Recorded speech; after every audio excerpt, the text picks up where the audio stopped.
Hello viewers, welcome to my channel SDM History অথবা ধনঞ্জয় মালিক history. তো অতি অবশ্যই ফিডব্যাক আমি খুব ভালো পাচ্ছি। এই যে 60টি করে কোশ্চেন দিচ্ছি, অনেকে আমাকে ফোন করে বলছে স্যার খুবই ভালো হচ্ছে এবং আমাদের অনেকটাই উপকৃত হচ্ছে বলে স্যার আমাদের খুব ভালো লাগছে। তো যারা ফোন করছো তাদেরকে অতি অবশ্যই ধন্যবাদ। এবং তোমাদের যদি ইনকোয়ারি থাকে সেখানে অতি অবশ্যই তোমরা আমাকে বলবে, আমি তোমাদের অতি অবশ্যই সেখানে উত্তর দেওয়ার চেষ্টা করব। খুব ভালো লাগলো যে আমাকে নিজে ছাত্রদের বা ছাত্রীদের ফোন, সেটা খুবই ভালো লাগছে। এবং তোমরা অতি অবশ্যই নিজেদেরকে আরও বেশি করে প্রিপারেশনের জন্য তৈরি করে নাও। তো যাই হোক, আজকের পার্ট 8 এর অংশ নিয়ে আমি তোমাদের সামনে হাজির হয়েছি। আজকের প্রথম প্রশ্ন, বিজ্ঞানসম্মত ইতিহাসের জনক বলা হয় কাকে? এ থুকিডিডসকে, বি হেরোডোটাসকে, সি ইবন খালদুনকে, ডি উইলিয়াম স্ট্যাভাসকে। এর সঠিক উত্তর হবে অপশন এ থুকিডিডিস। থুকিডিডিসকে হচ্ছে বিজ্ঞানসম্মত ইতিহাসের জনক বলে। পরের প্রশ্ন 2, 1982 খ্রিস্টাব্দে 2 নম্বর প্রশ্ন, 1982 খ্রিস্টাব্দে সাবঅল্টার্ন স্টাডিজ নামক যে গ্রন্থটি সেটা রচনা করেছিলেন কে? A Charles Kingsley, B Rudyard Kipling, C Ranajit Guha, D Lucien Febvre. এর সঠিক উত্তর হবে অপশান সি রণজিৎ গুহ। পরের প্রশ্ন 3 নম্বর প্রশ্ন, এপিগ্রাফি কাকে বলে? এ লিপি উৎকীর্ণ বিদ্যাকে, বি লিপি অনুশীলন বিদ্যাকে, সি লিপি লেখন বিদ্যাকে, ডি লিপি আবিষ্কার বিদ্যাকে। এর সঠিক উত্তর হবে অপশান এ লিপি উৎকীর্ণ বিদ্যাকে এপিগ্রাফি বলে। পরের প্রশ্ন, ভারতে প্রথম সার্থক স্বর্ণমুদ্রা প্রচলন করেছিলেন কারা? ভারতে প্রথম সার্থক স্বর্ণমুদ্রা মানে সবথেকে ভালো অতি অবশ্যই এবং প্রথম ভারতের বুকে স্বর্ণমুদ্রার প্রচলন কারা করেছিলেন? অপশান এ হুনরা, অপশান বি পারসিকরা, অপশান সি কুষাণরা, অপশান ডি মৌর্যরা। এর সঠিক উত্তর হবে অপশান সি কুষাণ শাসকরা। বিশেষ করে কুজুল কদফিসেস এবং ভীম কদফিসেস, কুজুল কদফিসেস বা ভীম কদফিসেসের সময় থেকেই ভারতে প্রথম স্বর্ণমুদ্রার আগমন বা স্বর্ণমুদ্রার ব্যবহারটা শুরু হয়েছিল। পরের প্রশ্ন, বামনী রাজ্যের মুদ্রার নাম কী ছিল? Option A Satamana, option B Kakanika, option C Narayani, option D dinar. এর সঠিক উত্তর হবে অপশান ডি দিনার। দিনার ছিল বাহমনি রাজাদের যে মুদ্রা তার নাম। তো এ প্রসঙ্গে বলে রাখি, বিজয়নগর সাম্রাজ্যের যে স্বর্ণমুদ্রা তার নাম ছিল প্যাগোডা। প্যাগোডা ছিল বিজয়নগর সাম্রাজ্যের হচ্ছে স্বর্ণমুদ্রা। 6 নম্বর প্রশ্ন, শুঙ্গ বংশের শেষ শাসক ছিলেন কে? এ পুষ্পমিত্র, বি দেবমিত্র, সি কৃষ্ণমিত্র, ডি দেবহূতি। তো এর সঠিক উত্তর হবে অপশান সি এর শুঙ্গ বংশের শেষ শাসক ছিলেন দেবহূতি। পরের প্রশ্ন, কুষাণ সম্রাট কনিষ্কের রাজধানী ছিল পেশোয়া বা পুরস্পুর, বি অবন্তী, সি রাজগৃহ এবং ডি উজ্জয়িনী। এর সঠিক উত্তর হবে অপশান এ পেশোয়া বা পুরস্পুর, যেটা ভারতের উত্তর পশ্চিম দিকে অতি অবশ্যই পাকিস্তান অবস্থিত লাহোর এবং তার পার্শ্ববর্তী অঞ্চলে পেশোয়া ছিল, সেটি ছিল কুষাণ সম্রাট কনিষ্কের রাজধানী।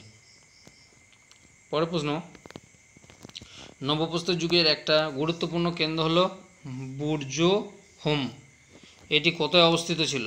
এ রাজস্থানেতে, বি গুজরাটে, সি কাশ্মীরেতে, অপশান ডি হিমাচল প্রদেশে। এর সঠিক উত্তর হবে অপশান সি কাশ্মীরে অবস্থিত ছিল। পরের প্রশ্ন, হরপ্পা সভ্যতার একমাত্র দুর্গবিহীন ক্ষেত্র হলো, অর্থাৎ যেখানে হরপ্পা বা সিন্ধু সভ্যতার যে প্রধান নগরীগুলো ছিল সেখানেতে অতি অবশ্যই দুর্গ দ্বারা বেষ্টিত ছিল, কিন্তু কোন ক্ষেত্রতে অর্থাৎ হরপ্পা সভ্যতার কোন ক্ষেত্রতে কোনো দুর্গই ছিল না?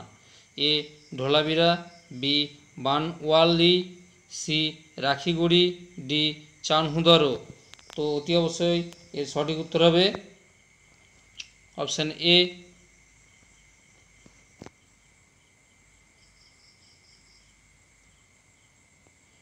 ধোলাভিরা।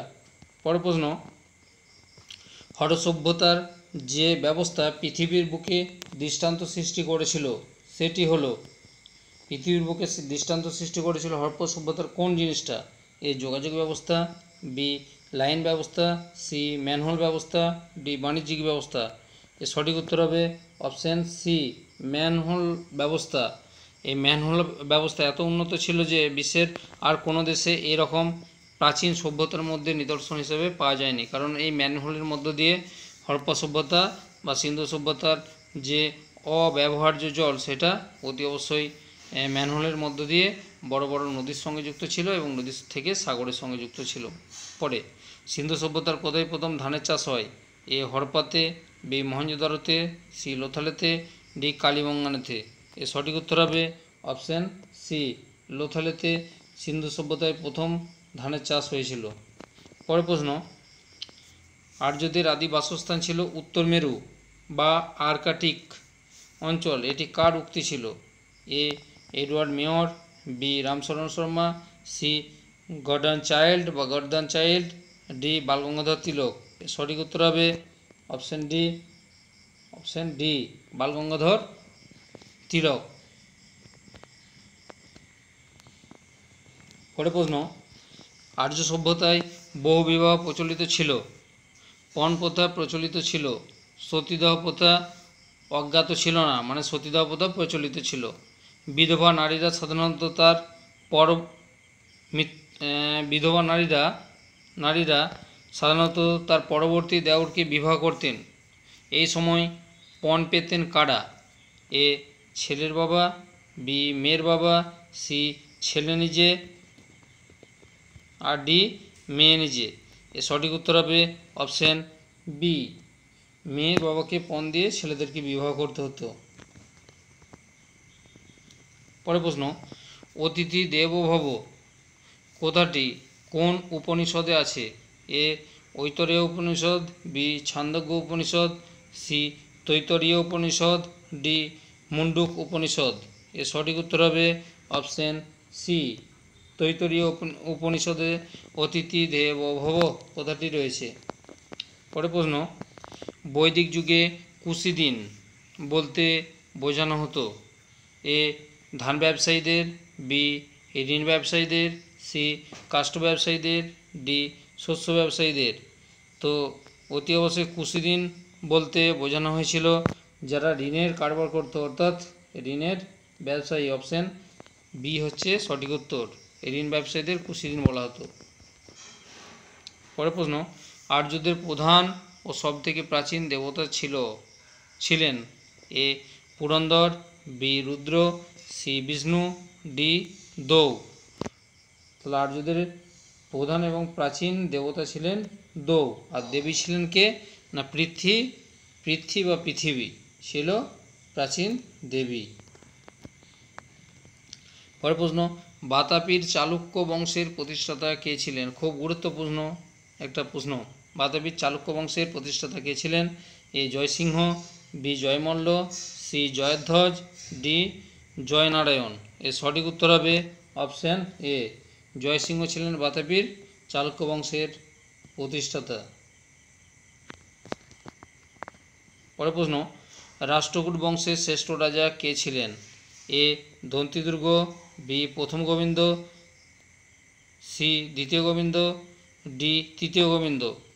তো এর সঠিক উত্তর হবে অপশান ডি রাষ্ট্রকূট বংশের শ্রেষ্ঠ রাজা ছিলেন তৃতীয় গোবিন্দ। পরের প্রশ্ন 19 নম্বর প্রশ্ন, স্বাধীন রাষ্ট্রকূট রাজাদের রাজধানী কোথায় ছিল? A Vatapi, B Mankhetra, C Tanjore, D Devagiri. তো স্বাধীন রাষ্ট্রকূট রাজাদের রাজধানী ছিল অপশান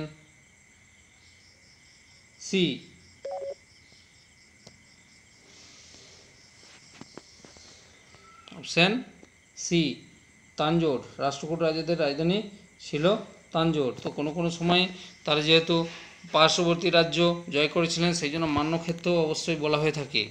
পরের প্রশ্ন, স্বাধীন চোল রাজ্যের স্রষ্টা কে ছিলেন?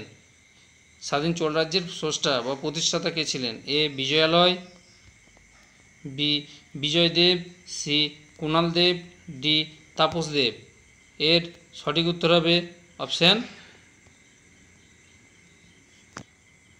এ বিজয়ালয়। পরের প্রশ্ন, আইহোল প্রশস্তির রচয়িতা ছিলেন রবিকীর্তি। তিনি কার রাজসভার সভাকবি ছিলেন?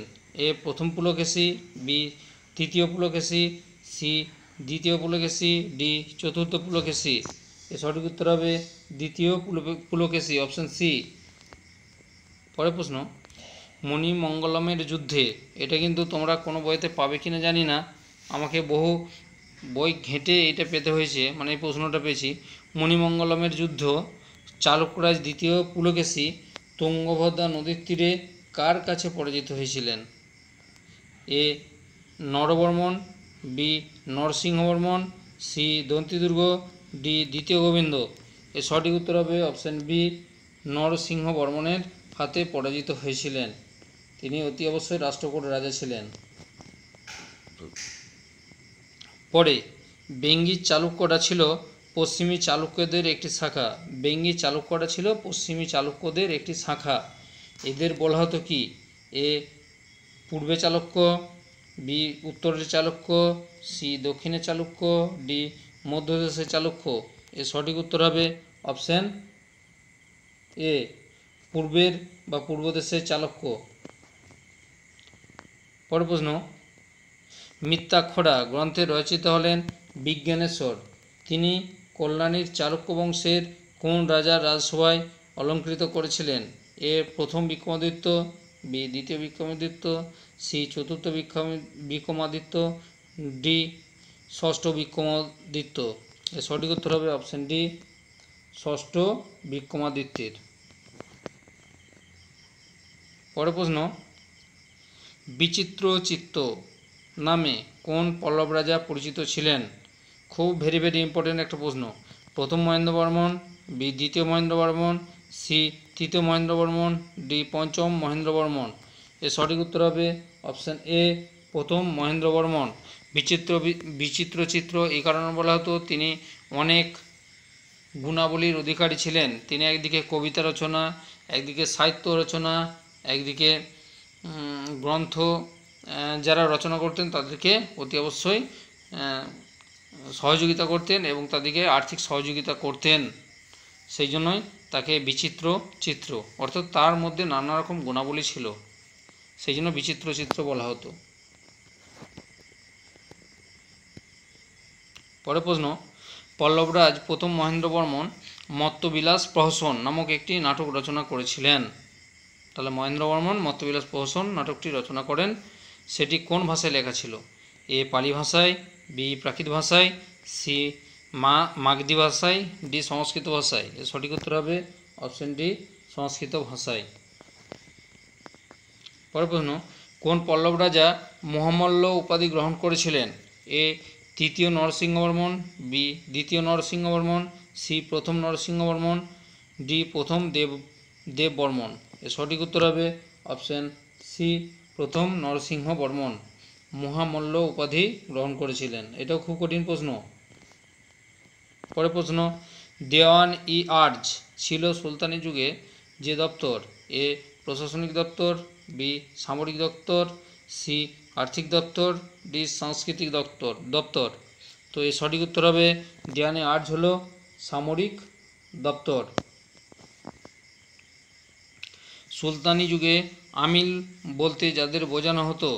এ গুপ্তচরদের, বি চিঠিপত্র বহনকারীদের, সি জমি মাপজোপকারীদের, ডি রাজস্ব আদায়কারীদের। আমিল বলতে সুলতানি যুগে অপশন ডি রাজস্ব আদায়কারীদের বলা হতো। পরের প্রশ্ন, মোহাম্মদ ঘুরি কুতুবউদ্দিন আইবককে আমির ই আখড় নামক পদ দিয়েছিলেন। মোহাম্মদ ঘুরি, সেটির অর্থ হলো এ সেনাবাহিনীর প্রধান, বি আস্তাবলের প্রধান, সি সামরিক কারখানার প্রধান, ডি রাজপ্রাসাদের রক্ষীদের প্রধান। এর সঠিক উত্তর হবে অপশন বি আস্তাবলের, মানে যে ঘোড়াটা থাকে, অর্থাৎ অশ্রয় বাহিনীর যে ঘোড়া থাকে সেখানকার প্রধান হিসেবে অতি অবশ্যই নিযুক্ত করেছিলেন, আস্তাবলের প্রধান হিসাবে। পরের প্রশ্ন, কুতুবউদ্দিন আইবক দিল্লির সিংহাসনে 1206 খ্রিস্টাব্দে বসলেও তিনি সুলতান এই উপাধি গ্রহণ করেছিলেন কবে? 1207 খ্রিস্টাব্দে, 1208 খ্রিস্টাব্দে, 1209 খ্রিস্টাব্দে, 1206 খ্রিস্টাব্দে। এর সঠিক উত্তর হবে অপশান বি, 1208 খ্রিস্টাব্দে তিনি সুলতান উপাধি গ্রহণ করেছিলেন। তার আগে অতি অবশ্যই ঘুর রাজ্যের শাসকদের প্রতি অনুগত থেকেই তাকে শাসন করতে হতো এবং প্রত্যেক বছরের শেষেতে অর্থাৎ 1206 খ্রিস্টাব্দ থেকে 1208, 6, 7, 8 পরপর 3 বছর তাকে অতি অবশ্যই ঘুর রাজ্যে রাজস্ব পাঠাতে হতো এবং প্রচুর উপঢৌকন ও নজরানাও তাকে পাঠাতে হতো। পরের প্রশ্ন, 1217 খ্রিস্টাব্দে মনসুরার যুদ্ধে দিল্লির সুলতান ইলতুৎমিশ এবং উচ ও মুলতানের শাসনকর্তার মধ্যে যুদ্ধটি হয়েছিল। কিসের যুদ্ধ? না মনসুরার যুদ্ধ। তখন মুলতানের শাসনকর্তা কে ছিলেন? A Tajuddin Yildiz, B Mohammad Bakhtiyar Khalji, C Nasiruddin Qubacha, D Ziauddin Khalji. এর সঠিক উত্তর হবে অপশান সি, নাসিরউদ্দিন কোবাচা। পরের প্রশ্ন, চেঙ্গিজ খানের ভয়ে কে পাঞ্জাবে উপস্থিত হয়ে ইলতুৎমিশের কাছে রাজনৈতিক আশ্রয় প্রার্থনা করেছিলেন? A Jalaluddin Mangburni, B Tajuddin Yildiz, C Nasiruddin Qubacha, D Alauddin Mangburni. এর সঠিক উত্তর হবে অপশান এ, জালালউদ্দিন মঙ্গবার্নি। তিনি চেঙ্গিজ খানের ভয়ে ইলতুৎমিশের কাছে রাজনৈতিক আশ্রয় প্রার্থনা করেছিলেন, কিন্তু ইলতুৎমিশ তাকে রাজনৈতিক আশ্রয় প্রদান না করে তাকে কিছু উপঢৌকন দিয়ে পারস্যে পাঠিয়ে দেন। তো সেই সময় চেঙ্গিজ খান আর ভারতের সেইভাবে ভিতরে প্রবেশ না করে ওখান থেকেই তিনি চলে গিয়েছিলেন। পরের প্রশ্ন, দিল্লির কোন সুলতান তার মুদ্রায় নিজেকে খলিফার সেনাপতি, খুব ভেরি ইম্পর্টেন্ট, খলিফার সেনাপতি বলে উল্লেখ করতেন? এ Qutbuddin Aibak, B Iltutmish, C Giasuddin Balban, D আরাম শাহ। এর সঠিক উত্তর হবে অপশান বি, ইলতুৎমিশ। পরের প্রশ্ন, সুলতানা রিজিয়া বা রাজিয়া বিবাহ করেছিলেন ইখতিয়ারউদ্দিন আলতুনিয়াকে। এই ইখতিয়ারউদ্দিন আলতুনিয়া কোথাকার শাসক ছিলেন? এ লাহোরের, বি সিয়ালকুটির, সি বাহমনি রাজ্যের, ডি ভাতিন্ডার। এর সঠিক উত্তর হবে অপশান ডি, ভাতিন্ডার শাসক ছিলেন। আলতুনিয়া ভাতিন্ডার শাসক ছিলেন। পরের প্রশ্ন, 1292 খ্রিস্টাব্দে মঙ্গল নেতা হলাকুর পৌত্র আবদুল্লাহর নেতৃত্বে প্রায় 1 লক্ষ মঙ্গল দিল্লি আক্রমণ করেছিলেন। এরপরে নব মুসলমান নামে পরিচিত হয়েছিলেন। তারা কার কাছে পরাজিত হয়েছিলেন? এ ইলতুৎমিশের কাছে, বি গিয়াসউদ্দিন বলবনের কাছে, সি জালালউদ্দিন খলজির কাছে, ডি আলাউদ্দিন খলজির কাছে। এর সঠিক উত্তর হবে জালালউদ্দিন খলজির কাছে 1192 খ্রিস্টাব্দে তারা পরাজিত হয়েছিলেন। পরের প্রশ্ন, আলাউদ্দিন খলজি যখন দক্ষিণ ভারতে অভিযান করেছিলেন তখন দ্বার সমুদ্রের হৈসল বংশের রাজা কে ছিলেন? এ তৃতীয় বীরবল্লাল, বি বীরপাণ্ড, সি রামচন্দ্রদেব, ডি প্রতাপরুদ্রদেব। এর সঠিক উত্তর অপশান এ, তৃতীয় বীরবল্লাল। এটা একটি খুব বড় প্রশ্ন আছে, অতি অবশ্যই তোমরা দেখো। 38 নম্বর প্রশ্ন, আলাউদ্দিন খলজি আলেকজান্ডারের মতন সাম্রাজ্য বিস্তারের ও দিগ্বিজয়ের স্বপ্ন দেখতেন। ঠিক সেই জন্যই তিনি সিকান্দার ই সানি নামক উপাধি গ্রহণ করেছিলেন। তাহলে এখানটা একটা প্রশ্ন এসে যাচ্ছে, সিকান্দার ই সানি কেন গ্রহণ করেছিলেন? না আলেকজান্ডারের মতন সাম্রাজ্য বিস্তার এবং দিগ্বিজয়ের স্বপ্ন দেখতেন বলে। তো তারপরের অংশ, দিল্লির কোতোয়াল তাকে এই স্বপ্ন দেখা থেকে বিরত করেন। তিনি একটা কথা বলেছিলেন যে, হে প্রভু, যেহেতু আপনার এত বড় সাম্রাজ্য, এই সাম্রাজ্য ছেড়ে বাইরের জগতে যখন যাবেন আপনার সাম্রাজ্যটা আস্তে আস্তে ধ্বংস হয়ে যাবে এবং হয়তো তারা আপনার বিরোধী হয়ে উঠবে। সেই জন্যই সেই কোতোয়াল তাকে স্বপ্ন দেখা থেকে বিরক্ত করেছিলেন। সেই কোতোয়ালের নাম কি?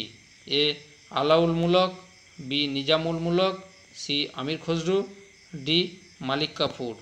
সঠিক উত্তর হবে অপশান এ, আলাউল মুলক। পরের প্রশ্ন, মোহাম্মদ বিন তুগলক আমির ই কোহি নামক একটি দপ্তর স্থাপন করেছিলেন। আলাউদ্দিন খলজি আমির-ই কোহি নামক একটি দপ্তর স্থাপন করেছিলেন। সেটি আসলে কি ছিল? এ খাদ্য দপ্তর, বি সেচ দপ্তর, সি কৃষি বিভাগ বা কৃষি দপ্তর, ডি সামরিক বিভাগ বা সামরিক দপ্তর। এর সঠিক উত্তর হবে আমির-ই কোহি ছিল কৃষি বিভাগ বা কৃষি দপ্তর। পরের প্রশ্ন, দিল্লি সুলতানি শাসনকালে অমুসলমানদের উপর ধার্য করা যে কর সর্বোচ্চ ছিল? এ যাজক কর, বি জিজিয়া কর, সি খরচ কর, ডি খামোশ কর। এর সঠিক উত্তর হবে অবশ্যই জিজিয়া কর। জিজিয়া কর অমুসলমানদের কাছ থেকেই ধর্মীয় কর হিসাবে সুলতানি শাসকরা গ্রহণ করতেন। পরের প্রশ্ন, দিল্লিতে সুলতানি শাসনকালে সৈয়দ বংশের প্রতিষ্ঠাতা ছিলেন খিজির খাঁ। তিনি এই খিজির খাঁ কার অনুচর ছিলেন? এই প্রশ্নটাও খুব কঠিন। তো তার অনুচর, তিনি কার অনুচর ছিলেন? এ জালালউদ্দিন খলজির, B Alauddin Khalji, C Genghis Khan, D Timur Lang. তো খিজির খাঁ ছিলেন অপশান ডি তৈমুর লংয়ের অনুচর। পরে বাংলাদেশে হোসেনশাহী বংশের সূচনা করেছিলেন আলাউদ্দিন হোসেন শাহ। সেই হোসেনশাহী শাসনের কবে সূচনা হয়েছিল? কবে? এ 1482 খ্রিস্টাব্দে, বি 1492 খ্রিস্টাব্দে, সি 1493 খ্রিস্টাব্দে,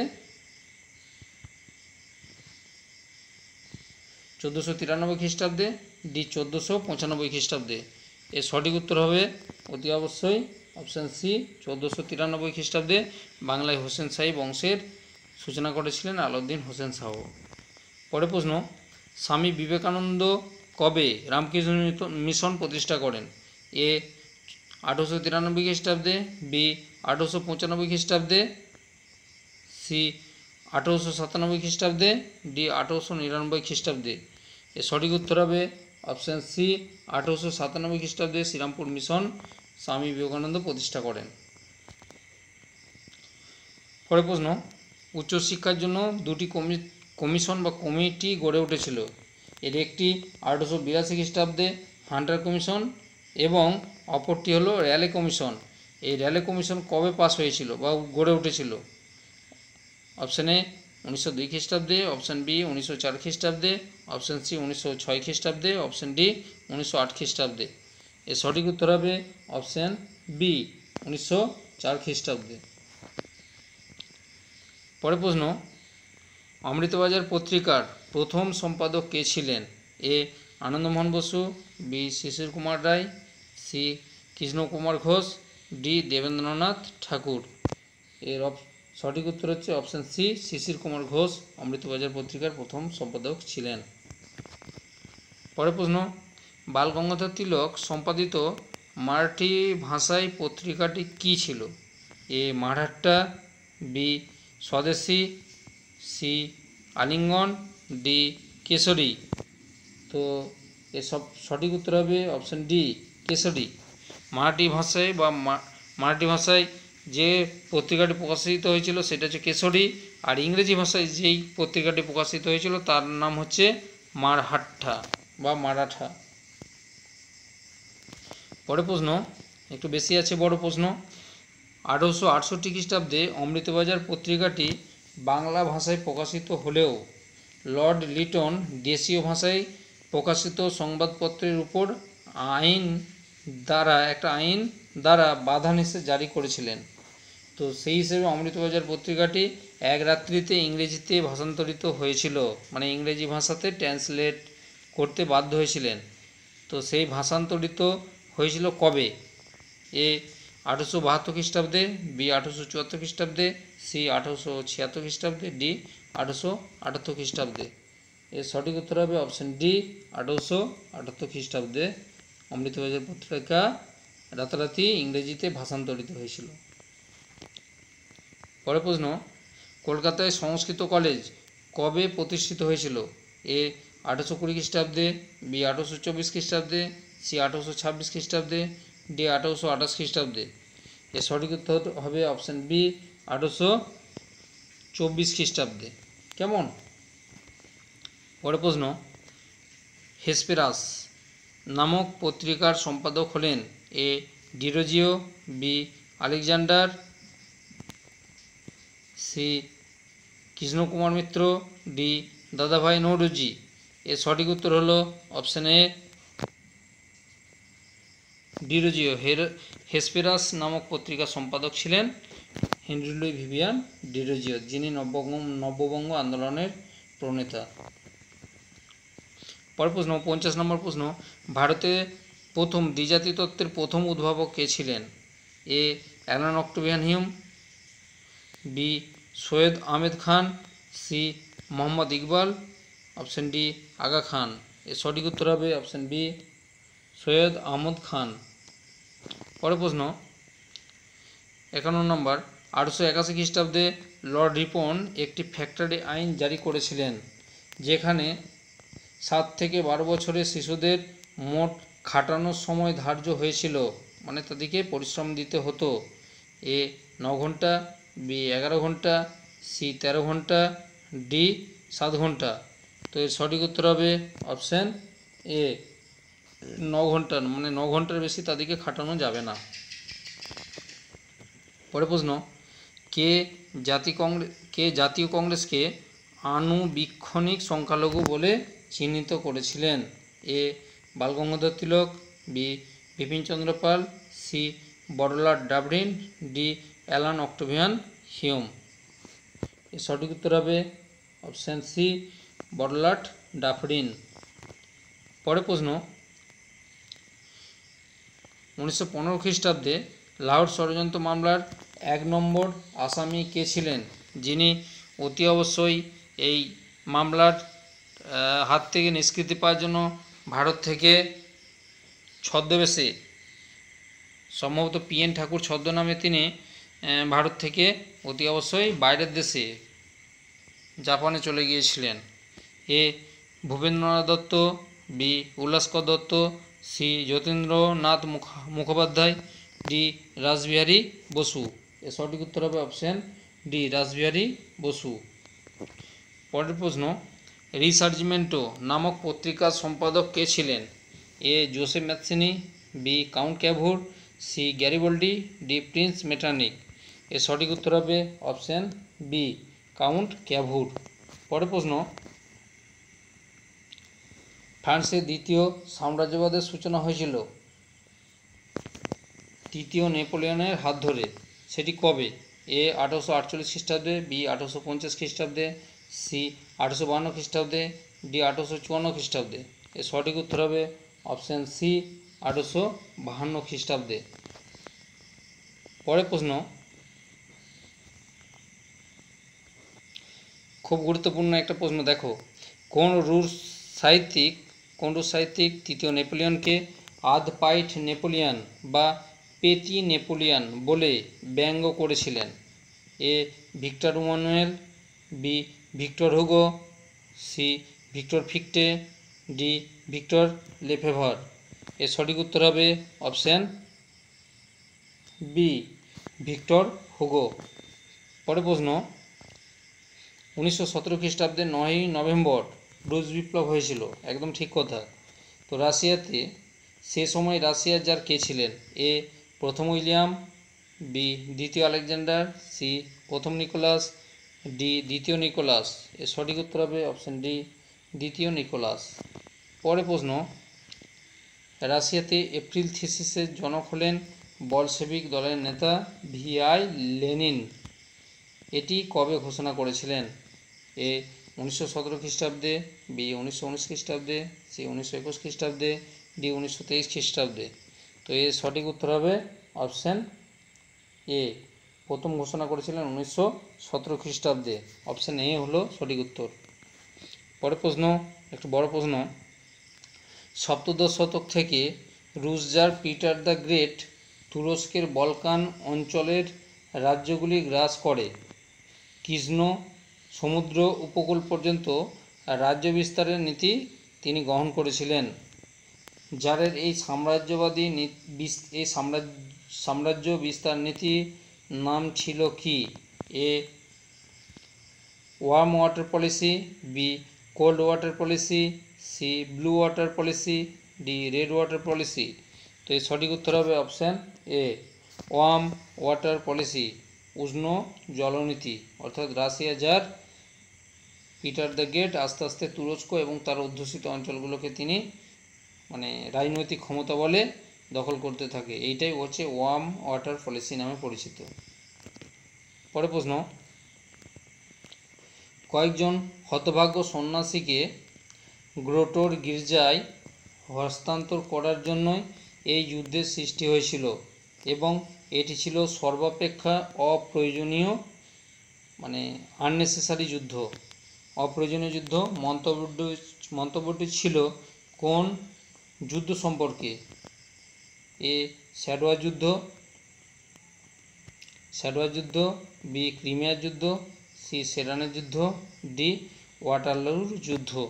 তো এর সঠিক উত্তর হবে অপশান বি ক্রিমিয়ার যুদ্ধ। 1854 থেকে 1856 খ্রিস্টাব্দে যে যুদ্ধটি হয়েছিল শুধুমাত্র গির্জার সন্ন্যাসীদের এক স্থান থেকে অন্য স্থানে স্থানান্তর বা হস্তান্তরকে কেন্দ্র করেছিল।